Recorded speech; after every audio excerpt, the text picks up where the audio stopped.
এবারে সংগ্রাম, স্বাধীনতার সংগ্রাম, জয় বাংলা, জয় বঙ্গবন্ধু।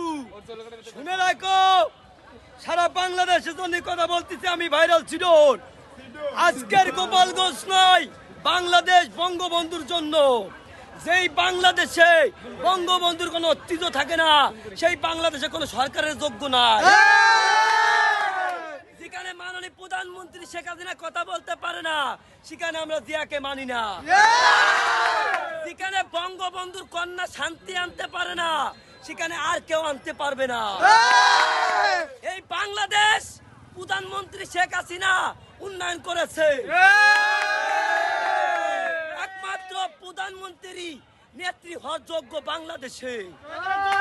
শুধু বাংলাদেশ নয়, মাননীয় প্রধানমন্ত্রী শেখ হাসিনাকে যদি গোটা জগৎ দিয়ে দিতাম, জগৎটা চালাতে পারতো। এ বলে আজকে সিডোর বক্তব্য শেষ করলাম।